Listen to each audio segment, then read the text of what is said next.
جی، یہ ریئلٹی ہے کہ ایسے میں بہت سارے اسٹوڈنٹس فیل ہو جاتے ہیں. تو ان کے لیے ٹپس یہی ہے کہ وہ بیسکلی پہلے تو انگلش ایسے کا اسٹرکچر میں فوکس زیادہ کریں.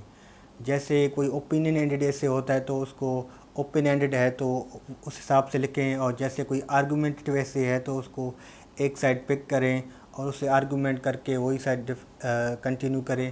اور ایک جو ڈسکرپٹیو ایسے ہے جو ایک پورا ڈسکرپشن ہوتا ہے تو اس کو اسی حوالے سے لکھا جا سکتا ہے. تو پہلی جو چیز چیک ہوتی ہے ایگزام میں تو وہ ہے کہ آپ نے اسٹرکچر صحیح لکھا ہے.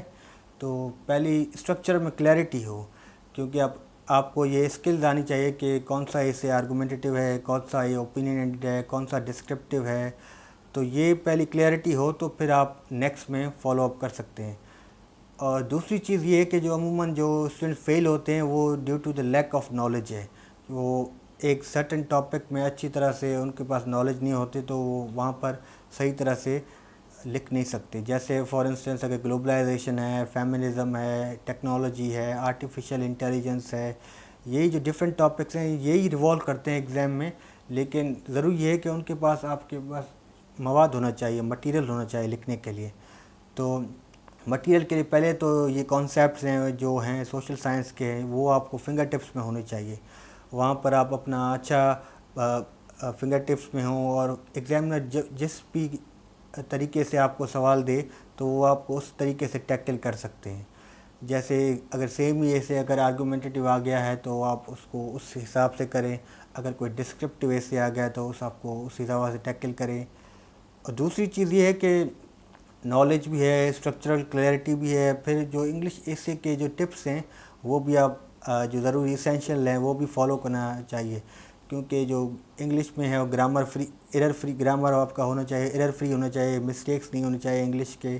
اور رائٹنگ آپ کی اچھی ہونی چاہیے کیونکہ ایگزامنر جب پڑھے تو اس کو سمجھ تو آئے کیونکہ اسپائرٹ نے کیا کیا لکھا ہے.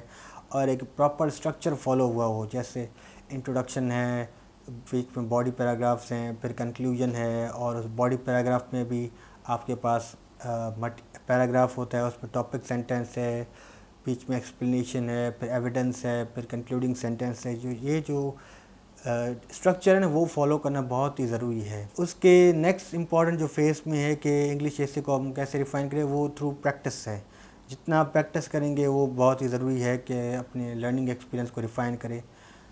وہ ہم ایسے کر سکتے ہیں کہ 71 آنورڈس سی ایس ایس کے پاس پیپر ہیں اور 1986 سے پی ایم ایس کے بھی پاس پیپرز ہیں. تو ان کے آپ ایسے دیکھیں، ان کے آپ ایسے اٹیمپٹ کریں، چیک کریں، ایویلویٹ کریں. جو کچھ آؤٹ ڈیٹڈ ہیں تو وہ چھوڑ دیں، جو نیو ریلیونٹ ہیں تو وہ کر دیں، ان کی پریکٹس کریں. اور زیادہ نہیں لکھ نہیں سکتے تو آؤٹ لائن ہی پریپیئر کر دیں، انٹروڈکشن لکھ دیں، وہ بھی بہت ہی انف ہے. جب آپ کے پاس انٹروڈکشن ہے، آؤٹ لائن ہے، تو نیکسٹ فیس میں اب آپ ان کو پھر ایک پورا ڈے ریزرو کریں اسے لکھنے کے لیے. تو اسی حوالے سے جتنا زیادہ آپ کی پریکٹس ہوگی تو اتنے آپ اچھا پرفارم کر سکیں گے. ایگزام میں بھی یہ ہے کہ آپ اچھا نالج بینک ہو آپ کے پاس، اسٹرکچر کلیئرٹی ہو.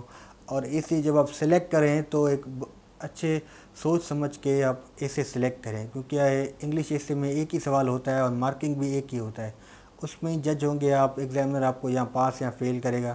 اور جو یہ ایسے کا جو رزلٹ ہے وہ آٹومیٹکلی آپ کے دوسرے سبجیکٹ کو بھی افیکٹ کرے گا. کیونکہ اگر ایسے پاس ہے تو آپ پاس ہیں، اگر ایسے فیل ہے تو پھر آپ دوسرے سبجیکٹ پاس بھی ہیں تو وہ بھی آپ فیل ہی کہلائیں گے. کیونکہ سبجیکٹ کمپلسری امپورٹنٹ ہیں اور آپشنل سارے جو منیمم مارکس سیٹ ہوئے ہیں وہ تھریش ہولڈ کراس کرنا ضروری ہے. اور ایسے کے حوالے سے یہ کہ آپ کنٹینیو پریکٹس کریں، ریسرچ کریں مٹیریلز کے لیے، اور ایک تھورو جرنی ہو اس میں آپ لرننگ ایکسپیرینس ہے وہ ریفائن کریں، نالج بینک کو ایکسپینڈ کریں. اور ڈفرینٹ ٹیوٹرز ہیں ان سے بھی آپ اپنا ایسے کو چیک کروا سکتے ہیں.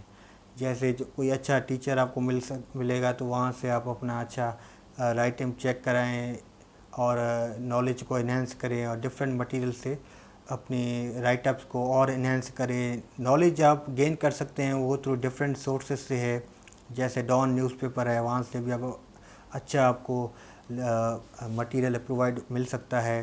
اس کے علاوہ انٹرنیٹ سے بھی اچھا مل سکتا ہے، یوٹیوب سے بھی ہے. اور جو اسپیشلائز لیکچرز ہوتے ہیں جو کانسیپٹ کے حوالے سے، وہ بھی ایک آپ کے لیے ضروری ہے۔ تو یہ پورا جو پروسیس ہے، تو یہ آپ سب کمپلیٹ کریں گے تو آپ ایک اسٹیج پہ پہنچ جائیں گے کہ آپ خود اپنے آپ کو جج کریں اور خود کریٹیو رائٹنگ اور کریٹیو پیس آف رائٹنگ لکھ سکتے ہیں۔ جو بھی ٹاپک آپ کو آل آف سڈن ملے تو وہ آپ اچھی طریقے سے رسپونڈ کر سکتے ہیں، وہاں پر لکھ سکتے ہیں، ڈفرینٹ ڈائمینشن کو کنیکٹ کر سکتے ہیں اور ڈفرینٹ آئیڈیاز کو خود ہی جنریٹ کر سکتے ہیں، لنک کر سکتے ہیں ٹاپک سے۔ تو یہ آپ کا جو اچھا مٹیریل ہوگا، نیو مٹیریل ہوگا، تو وہ ایگزامنر کو پسند آئے گا اور وہ ان کو اچھا مارکس بھی آپ کو دلوا سکتا ہے، اور آپ کے جو پاسنگ کے جو ریشو ہے وہ بھی آپ کو انہینس کر سکتا ہے اور آپ کو اچھے مارکس دے سکتا ہے۔ تو میرے حساب سے یہی ہے، اس سے کہ جو اسینشیلز ہیں وہ یہ ہیں۔